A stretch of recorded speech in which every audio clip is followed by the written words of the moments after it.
이번 영상에서는 성유에 대해서 함께 살펴봅니다. 성유, 목차봅니다. 비유와 활용, 비유와 시적 언술, 비유의 종류, 의미의 비유, 직유, 은유, 상징, 화류, 인유와 인용적 묘사, 제유와 환유, 풍유와 우화, 성유, 희연법이 있고요. 의미의 비유와 말의 비유 이렇게 나눠져 있어요. 그리고 말의 비유에는 도치, 과장, 대조와 모순어법, 반복과 열거, 반어와 역설, 영탕과 도노법, 역언법, 수사적 의문법, 완곡어법 등이 있습니다. 네, 복습합니다. 네, 이거 다 외우셨죠 이제. 의미의 비유하면 9가지 뭐뭐 있었죠? 네, 가장 흔한 거, 이거 또 커서가 안 보이네. 네, 네네, 가장 흔한 거 뭐뭐 있었어요? 3가지. 직유, 은유, 상징이 있었죠. 그리고 대유에 해당하는 것, 제유, 환유가 있었고요. 그리고 약간 풍자적인 거, 화류, 풍유가 있고요. 또 인유와 성유가 있습니다. 네, 그리고 말의 비유, 네, 말의 비유, 뭐 도가대 했었죠. 도치, 과장, 대조, 또 열반형 했었죠. 열거, 반복, 영탄이 있었고요. 그리고 또 반영모, 네, 반어, 역설, 모순이 있었습니다. 네, 복습합니다. 제유와 환유가, 네, 제유와 환유가 상징과 다른 점은 숨어있는 원관념을 쉽게 알 수 있고 원관념이 여럿일 수 없다. 상징은 인접성과 유사성이 없어서 사회적으로 문화적으로 알려져 있지 않으면 알 수 없다. 네, 제유와 환유, 네, 인접성의 비유라고 그랬죠. 그리고 유사성의 비유는 뭐예요? 그 직유, 은유, 상징을 유사성의 비유라고 했죠.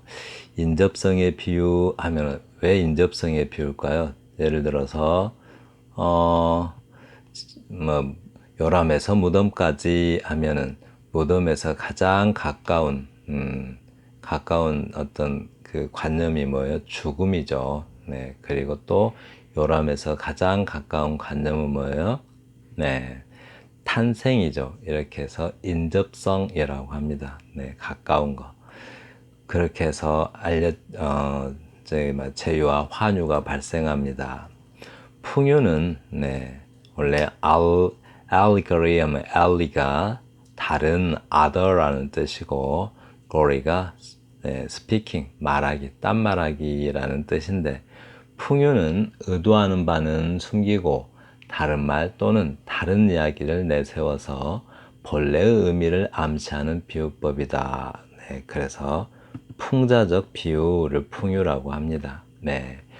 풍유의 2가지 특징, 풍유의 2가지 특징. 풍유는 표면적으로 전개되는 구체적 사실 또는 정황과 네, 글로 써는 이야기나 말을 말하죠. 정황과 이면에 숨겨진 추상적 의미라는 2개의 층이 통상적으로 존재한다. 네, 그게 풍유예요. 네, 이 이면에 숨겨져 있는 추상적 의미는 뭐죠? 네, 그 말한 화자의 의도를 말하는 거죠. 화자의 의도는 숨기고 다른 이야기를 하죠. 이건 단 이야기, 실제로 이제 말하고 있는 이야기죠. 네, 원관념이 추상적이면요. 원관념이 숨고 보조관념만 나타나 있으므로 상징과 유사한 형태를 보여주나, 네, 상징과 보조관념만 있다는 원관념이 숨고 보조관념만 있다는 사실은 상징과 유사한데, 네, 풍유의 특징은 뭐예요? 풍유의 특징은 풍자, 비판, 교훈을 적극적으로 띠고 있다는 점. 이것이 풍유의 특징입니다. 네, 상징은 풍자, 비판, 교훈 그런 거 없죠. 상징은 비둘기가 평화의 상징이라면 거기에 무슨 풍자를 하고 그런 건 아니죠. 네, 상징은 어떤 그런 것들이 없고 정하기 나름이죠. 네, 상징은 정하면 돼요. 네, 어떤 학교는 뭐 호랑이가 상징인 학교도 있고 그건 정한 거지 그 학교와 호랑이는 아무 관계도 없죠. 네. 인지부조화 설명했었죠. 인지부조화 잘 기억해 두세요. 믿음과 태도와 행동이 서로 모순되어서 양립할 수 없다고 느끼는 정신적 불균형 상태. 이때 이때 개인이 겪는 건 뭐예요? 정신적 스트레스를 겪겠죠. 네, 그 스트레스를 이겨내기 위해서 자기 방어 기제가 작동하는데 그때 얼른 그 자기가 틀렸음을 인정하고 인정하면 되는데 그러지 못해서 나타나는 자기 방어 기제는 여러 가지로 나타난다고 그랬죠. 공격성을 보이기도 하고 또 뭐 아예 그냥 고착화되기도 하고 네, 또 대놓고 그냥 좀 이렇게 퇴행적인 모습을 보이기도 하고 그런다고 그랬죠. 네, 우화는 특징이 뭐예요? 우화 동식물을 주인공으로 한다는 점. 네, 동식물을 주인공으로 하고 인간의 삶을 암시하는 이야기 형태로 풍자나 교훈을 담는다. 네, 예, 이제 의인화된 동식물이 등장해서 인간의 삶을 암시하죠. 그래서 풍자나 교훈, 약간 풍자적 교훈을 담는다 이렇게 하면 되겠어요. 그러니까 우화는 fable, 네, 우화는 동식물이 등장해서 네, 풍자를 한다면 풍자, 비판, 교훈을 담는다면 네, 풍유는 사람이 등장해서 네, 또 꼭 사람이 등장해서 그 사회적 또는 뭐 정치적 풍자를 담는 것이 풍유라고 할 수 있습니다. 네. 그리고 넓게 보면 우화도 풍유에 속한다. 구별하자면 동식물이 의인화하여 등장하고 이 세속적 교훈 이게 이제 그 세속적 교훈이라고 하죠. 세속적 교훈을 전달하는 반면에 풍유는 정치적 사회적 비판을 풍자적 암시적으로 담는다라고 했어요. 이게 풍유 allegory라고 해요. 또 패러블도 있다고 그랬죠. 패러블은 성경에 그 선한 사마리아인 하듯이 성경의 이야기가 나오는데 뭐죠? 그 종교적 윤리적 교훈을 주는 것이 패러블입니다. 네. 그런데 이제 풍유는 일반적 풍유는 바로 이 정치적 사회적 비판을 풍자적 암시적으로 전달하는 수사법이 바로 풍유입니다. 네, 기억나시죠? 이거는 왜 이렇게 써놨을까요? 네, 지난 거 안 지웠네요. 비인격적 존재들이 인격적 존재들처럼 행동한다고 해서 우위가 발생하는 것은 아니다 했죠. 네, 우화적 의미라고 하시면 되죠. 우화적 의미가 발생하는 것은 아니다. 그러니까 여기는 좀 지울게요. 이게 지워야 되는데 안 지우고 그냥 놔뒀네요. 그러니까 비인격적 존재들, 즉 꽃이나 뭐 이렇게 동물, 뭐 사물이 인격적 존재들처럼 행동한다고 해서 우화적 의미가 발생하는 것은 아니다. 이거 조심해야 된다고 그랬죠.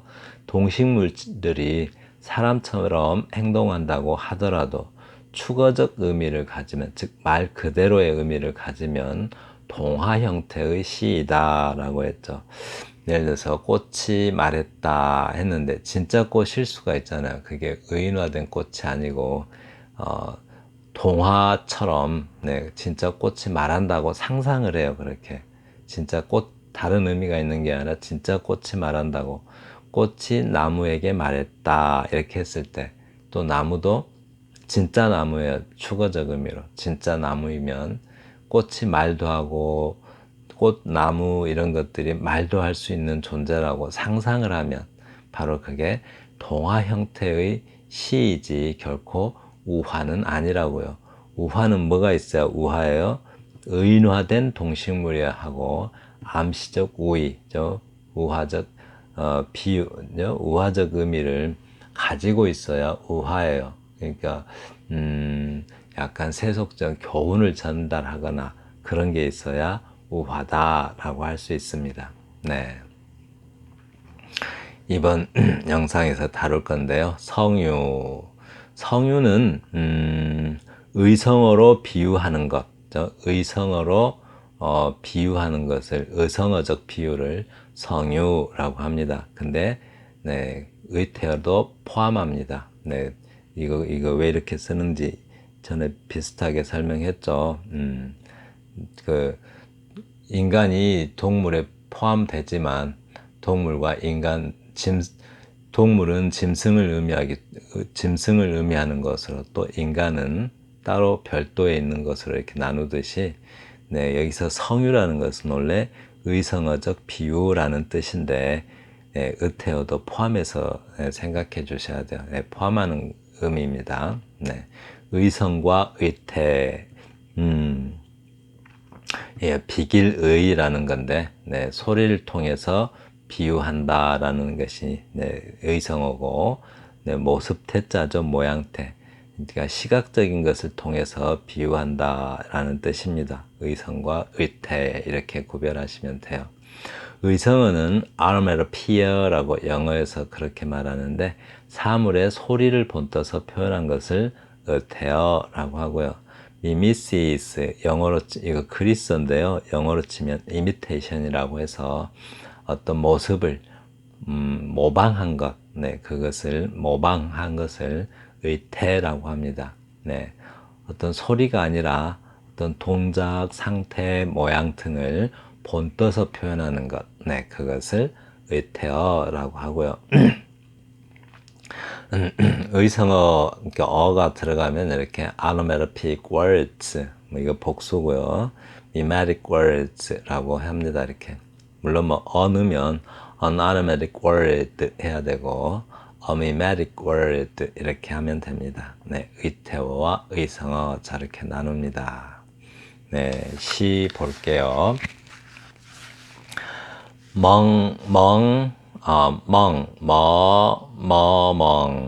이태수 시인의 시입니다.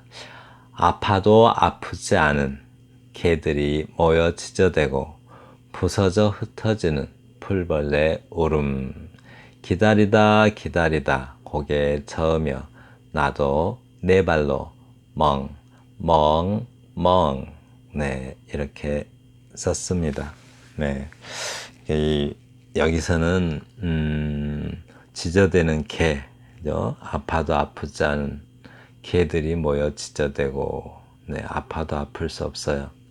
부서져 흩어지는 풀벌레 울음, 풀벌레가 울고 있어요. 개는 지저대고 풀벌레는 울어대고.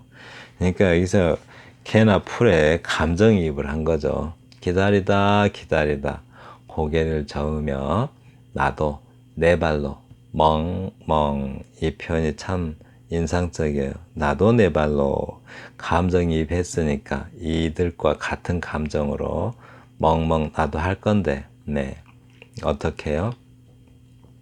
바로 이 의성어를 조금 시각적 느낌을 부여했죠. 이렇게 시각적 느낌을 부여해서 네, 이런 특정한 정황을 만들고 그 정황을 좀 의성어를 소리잖아요. 소리인데 시각적 느낌을 주어서 약간 극적인 효과를 내고 있습니다. 네, 그렇게 보실 수 있어요. 네, 이렇게 소리를 흉내내는 말을 이런 거 이런 거를 의성어라고 합니다. 네, 넘어갑니다. 아래 시에 나타난 성유의 묘미는 원래 이렇게 유명한 시인들의 시는 잘 이렇게 문제로 제가 안 만드는데 꼭 좀 더 이렇게 신경 써서 읽으시라고 네, 이 아래 시에 나타난 성유의 묘미가 뭔가 아주 그냥 읽기에는 너무 아까운 시 같아요. 좀 깊이 생각을 하면서 읽어야 될 것 같아요. 쟁기질 김용태 소텅 소텅 소텅텅 솥이 비어있다고 소쪽새가 우는구나. 집텅 집텅 집텅텅 집집이 비었다고 온 동네가 비었다고. 이라 자라 에랴 낄낄 흰소리 안 질러도 어허라 이놈의 죄송합니다. 고개 고개 잘 넘기며 봄가리 잘도 한다. 손 꽉꽉 동네에 꽉꽉 못 살아도 좋으니 사람들을 돌려주소. 고개 넘다 죽겠다고 소쪽새가 오는 봄에 라고 표현했습니다. 네, 이거 글씨 잘못 썼네요. 제가 직접 베껴서 틀릴 때가 많아요. 소치죠. 솥꽉꽉 하고, 네. 지금 이 시를 보면은, 느낌이 오나요? 이렇게 뭐가 이상한데? 소텅, 소텅, 소텅텅, 속이 비었다고 소쩍새가 오는구나. 솥이 텅텅 비었대요. 이렇게 소텅, 소텅, 소텅텅. 또 여기 소쩍새 발음하고 발음도 비슷한 걸 했다는 점하고 이 솥이 비어 있다는 것은 시각적이에요, 청각적이에요. 이게 시각적이죠. 시각적이면 의성어여야 하잖아요. 근데 의성어라고 할 수가 없어요. 왜요? 이 소리는 지금 무슨 소리예요? 소쪽새 우는 소리예요. 소리죠. 네. 이거는 모습이 아니고 이것만 놓고 보면 소텅 하고 솥이 텅텅 비어있는 시각적인 모습이잖아요. 근데 그게 아니라 새가 우는 소리예요. 소쩍새가 우는 소리. 네. 제가 사는 동네가 밤이면 소쩍새 때문에 아주 좀 시끄러워요. 네. 이 호랑지박이하고 소쩍새가 있는데 밤 한 11시만 되면 막 울어댑니다. 그래서 이런 경우는 결국은 이거 뭐로 봐야 돼요? 겉보기에는 의태어로 보이지만 소쪽새 우는 소리니까 의성어로 봐야 합니다. 의성어입니다. 의성어. 네. 그래서 의태어 느낌이 배어있는 의성어다라고 할 수가 있어요. 아주 멋있죠. 일단 발음도 비슷해요. 이렇게 솥 해서 이렇게. 그래서 그 효과를 네, 좀 강화하고 있습니다. 여기도 마찬가지로 집텅 집이 비었다고 온 동네가 비었다고. 여기도 다 의태어처럼 보이지만 지금 누구 소리예요? 네, 서쪽서 오는 소리입니다.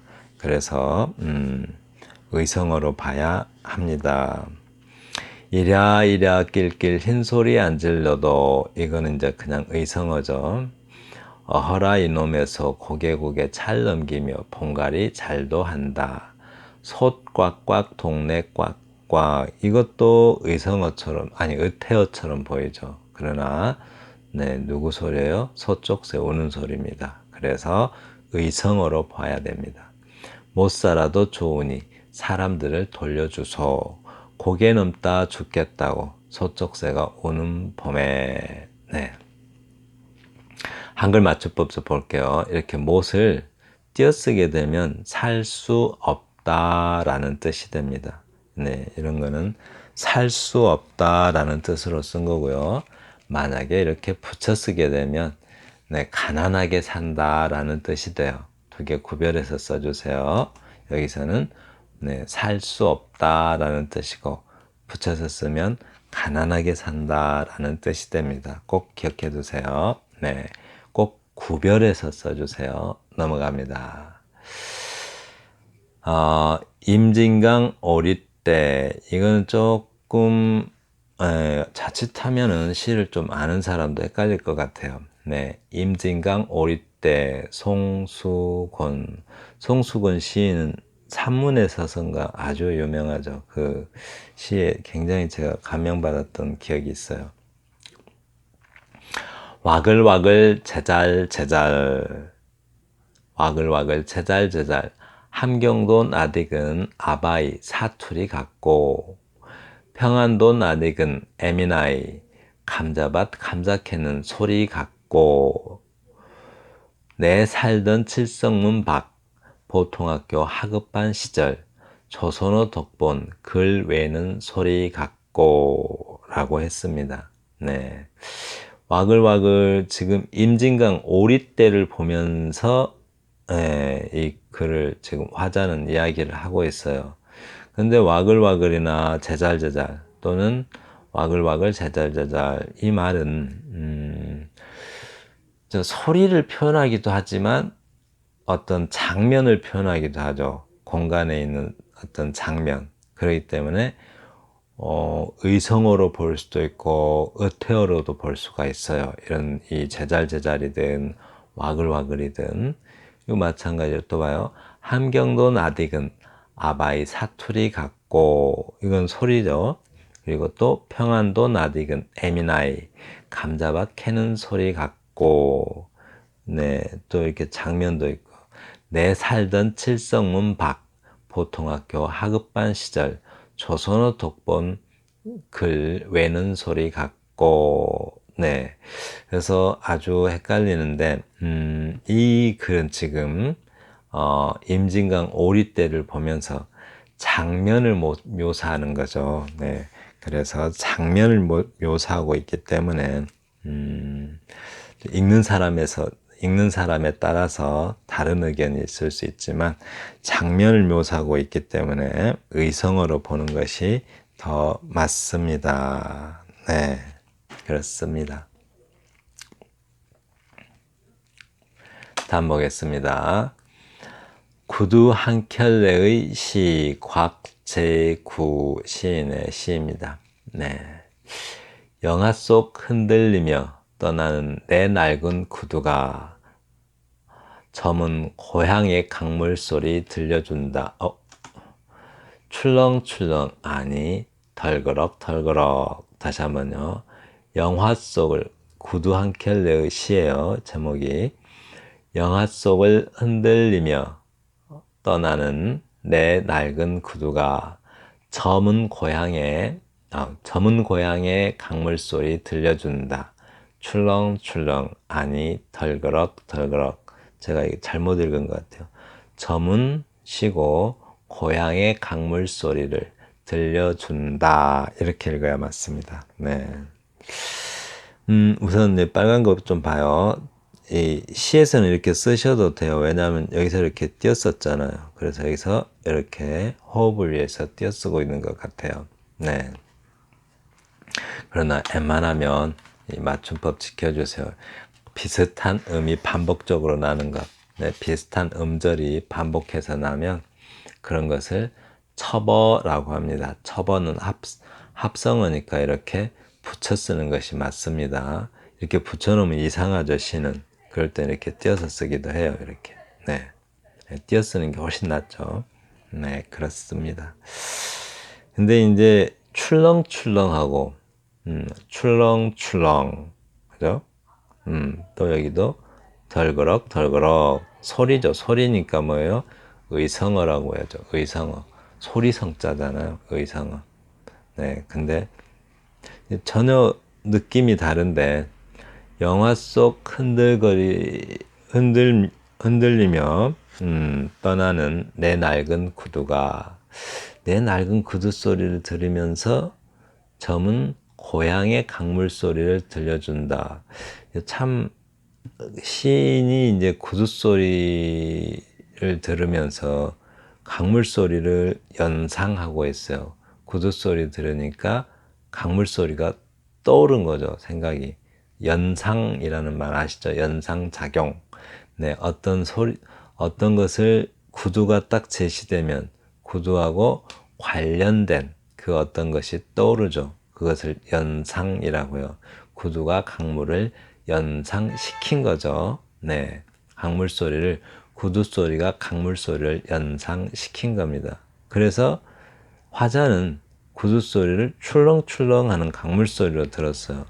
아니 강물 소리가 또 덜그럭 하는 구두 소리가 강물 소리 되고 강물 소리가 구두 소리 되는 그런 아주 아주 독특한 의성어를 쓰고 있습니다. 이렇게 의성어를 쓰는 방법도 있고요. 따라봅니다. 춤, 문충성. 요즘 춤은 누가 추나? 칼날 같은 세상. 무슨 춤이 필요 있으려면 어디 없는가? 새로운 춤추는 이 각야거겨 둥둥 나의 창백한 헛춤이여 너와 나의 잎은 지고. 네, 무슨 생각이 드나요? 무슨 춤일까요? 춤 어떤 춤일까요? 이 시가 굉장히 이렇게 인상적이에요. 봐요. 요즘 춤은 누가 추나? 네, 겨울나무를 보면서 이런 생각을 한다는 것. 네, 아주 이런 것들을 보이지 않는 부분까지 관찰해낼 수 있는 힘이라고 하죠. 네, 나무를 봤으면 네, 보이지 않는 그 나무가 연상시켜주는 그 무엇을 볼 수 있어야 된다는 거죠. 자, 봐요. 요즘 춤은 누가 추나? 칼날 같은 세상. 칼날 같아요. 칼날 같다라고 하면은 네, 무슨 생각이 들어요? 아주 냉혹하고 잔인하고 네, 또 뭐랄까요? 네, 그런 세상을 냉혹하고 잔인하고 이런 세상을 칼날 같은 세상이라고 하겠죠. 네, 계절 중에 가장 칼날 같은 계절이 뭘까요? 이렇게. 네, 당연히 겨울이겠죠. 네, 무슨 춤이 필요 있으려면, 네, 칼날 같은 세상에 춤 같은 게 필요하겠냐라는 거죠. 왜냐하면 춤은 어떨 때 춰요? 행복하고 즐거울 때 춰야 되는데 아주 칼날 같은 세상이라서 춤도 필요 없겠다라는 거죠. 어디 없는가? 새로운 춤추는 이 도치돼 버렸죠. 네. 새로운 춤추는 이 각야거겨 둥둥. 각야거겨는 긁는 소리고 둥둥은 북치는 소리죠. 이렇게 의성어죠. 네. 나의 창백한 헛춤이여. 헛은 접두사라고 하죠. 어떤 쓸데없는 내 뜻을 더하는 접두사입니다. 그래서 네, 아무 의미 없는 나의 창백한 헛춤이여. 왜 이 창백한 헛춤이라고 그랬을까요? 네, 너와 나의 잎은 지고라고 했는데, 네, 겨울에 나목이라고 하죠. 나목. 네, 겨울에 나무를 나목이라고 해요. 즉, 나체가 된 나무. 그러니까 잎이나 꽃은 다 떨어지고 가지가 안 있는 그런 나목. 네, 그 나목의 표정이 창백하대요. 그 나목이 바람에 흔들리고 있으면 창백한 헛춤이 되는 거죠. 네, 그렇습니다. 그래서 왜냐하면 춤이라는 것은 즐거워야 되는데 즐겁지도 않은데 춤을 추고 있어서 헛춤이다 라고 표현하고 있습니다. 네. 성유의 활용입니다. 성유는 뭐라고 그랬어요? 의성어를 활용한 비유라고 했죠. 의성어 비유, 의성어적 비유. 네, 뭐도 포함해요? 의태어도 포함한다고 그랬죠. 성유는 네, 성유는 의성어 의태어잖아요. 그래서 말놀이, 말장난이죠. 말장난과 비슷한 측면이 있어서 단순성, 유희성을 이겨내지 못하면 장식적 표현이 되어 시를 부박하게 만들 위험이 있다라고 합니다. 부박, 네, 쉽게 말해서 천박하다는 거죠. 네, 부가 뜰 부자에다가 열불 박자예요. 그러니까 네, 저 피상적이라는 말이죠. 뜰 부자 떴는데 아주 얇게 떠 있는 부분. 네, 그래서 아주 피상적이 될 수가 있다. 네, 천박해질 수 있대요. 어떻게 하면은요, 너무 단순하게 그 성유를, 그러니까, 의성어나 의태어를 너무 단순하게 또는 너무 그냥 유희적, 네, 유희적으로 사용할 경우에는 아무 의미 없는, 괜히 쓸데없이 달아놓는 장식적 표현이 되어서 시를 약간 천박하게 만들 위험이 있다라고 합니다. 네, 시 보겠습니다. 첫 번째 A. 잠시만요.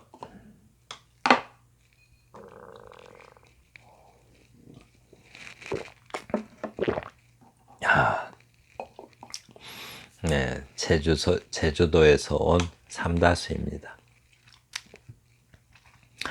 내 아침의 절반, 아침의 절반이래요. 내 아침의 절반, 땡땡땡. 활용은 지금까지 늘 말씀드렸지만, 네, 잘못된 점이 무엇인가 이런 것들을 생각하면서 읽으시는 거예요. 네.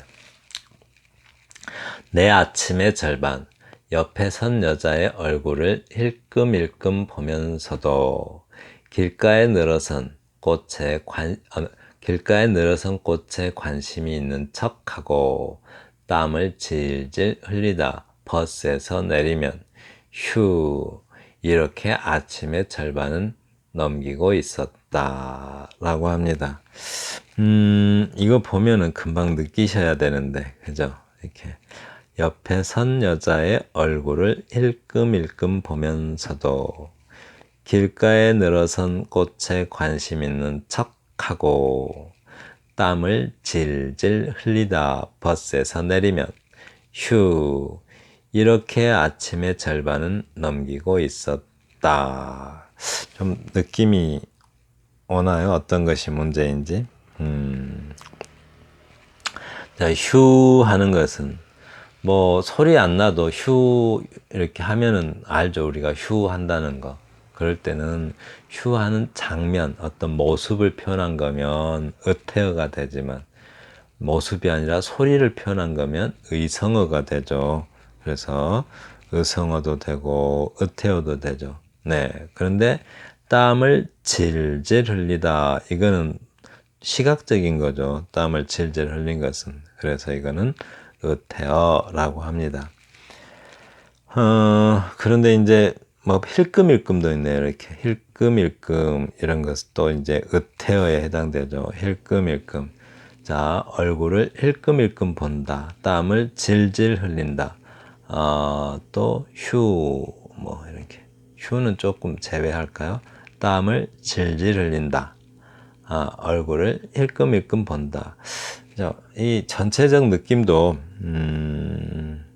어떤 제가 늘 강조하는 거, 네, 그거에 해당하지가 않죠. 그러니까 뭐라고 이렇게 구체화되고 개별화된에 좀 문제가 있을 것 같아요. 구체화되고 개별화된 사실적이어야 되죠. 사실적 정황이어야 돼요. 근데 일단 뭐 구체화되고 개별화됐다고 주장할 수는 있을 것 같아요. 그런데 이제 왜냐하면 버스 안에서의 장면이니까.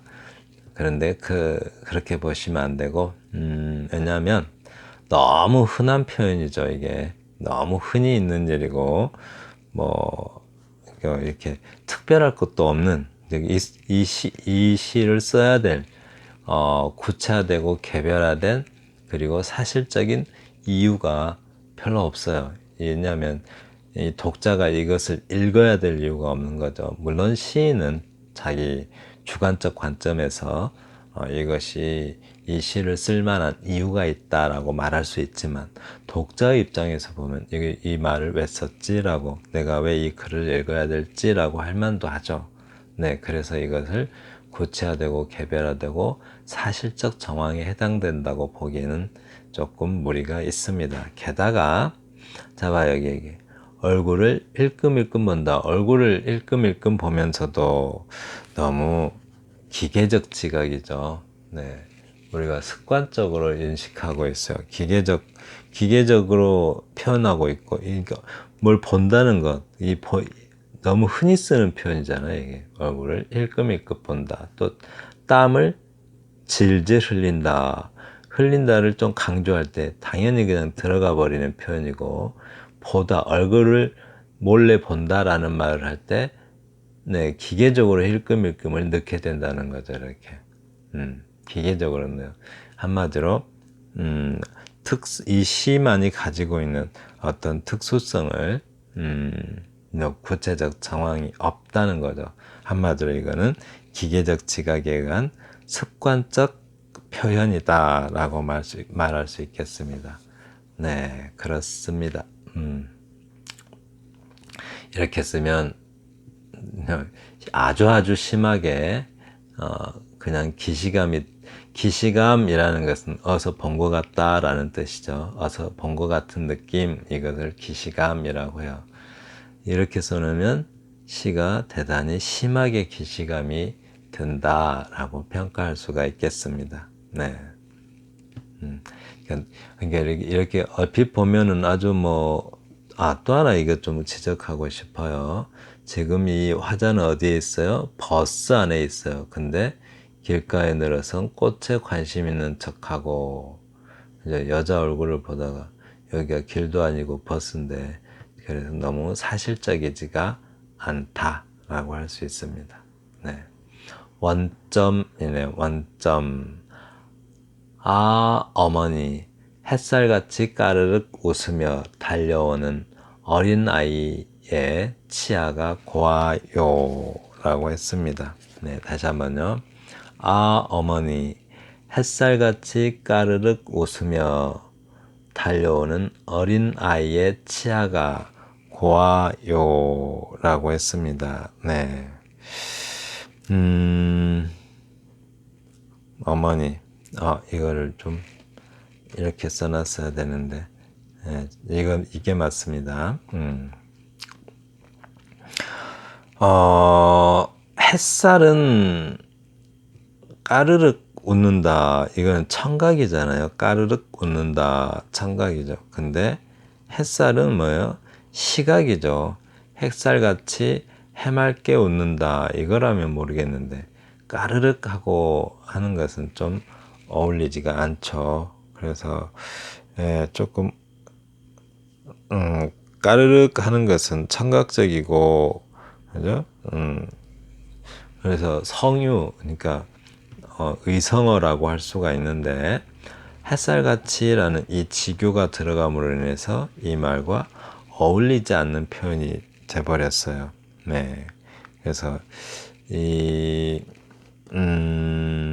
그래서 어린 아이의 치아가 고와요라고 했는데, 그래서 이제 그 햇살같이라는 것도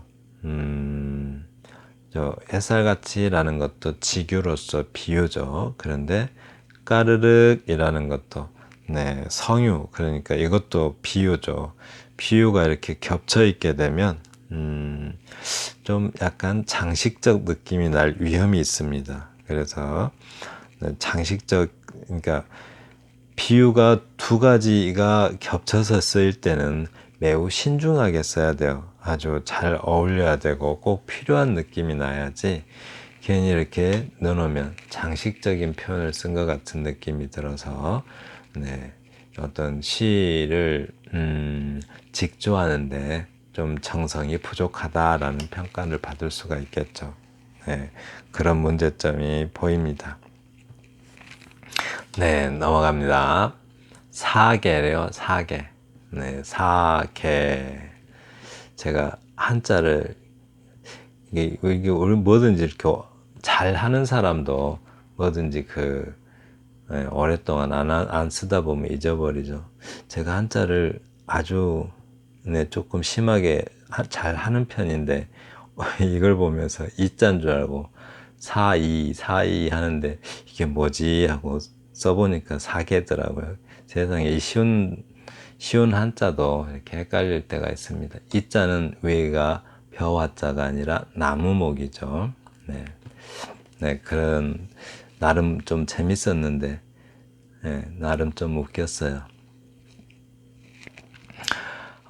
사계, 칠 벗겨진 녹색의 대문 밖을 서성이며 우체부를 기다려도 끝내 배달되지 않는 세상의 안부, 툭툭 잠을 분지르며 가래가 차지러졌다 라고 했습니다. 사계, 계절이죠.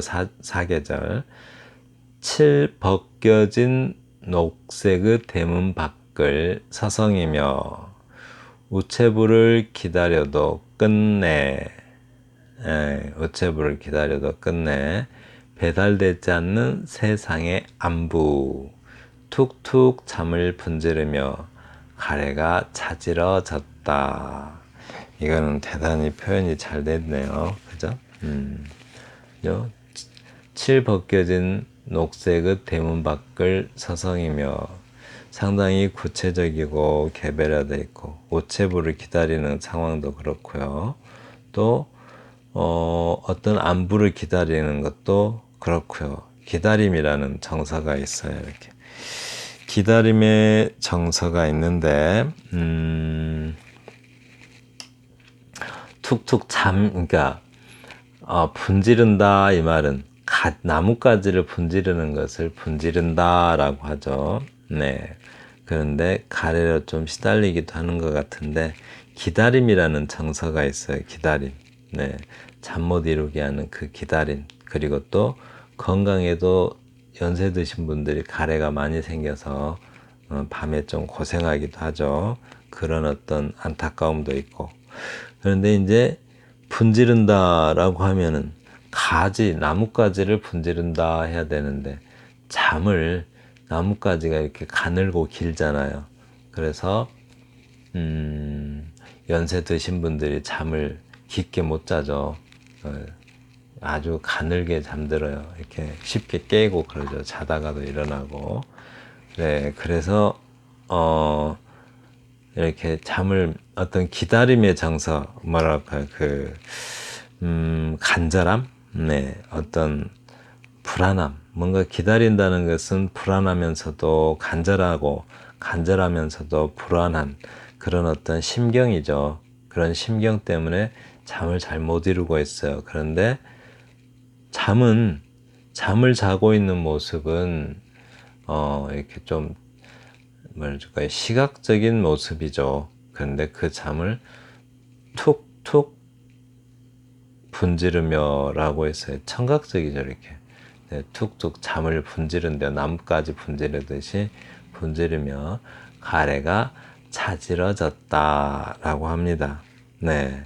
그래서 어떤 뭔가 기다림이라는 어떤 간절함 때문에 그런 어떤 정서 때문에 잠 못 이루게 하는 어떤 그런 정서를 잘 드러내고 있는 표현 같습니다. 네. 다음 영상에서는 희언법에 대해서 다룹니다. 희언법에 대해서 다루고요. 네, 감사합니다.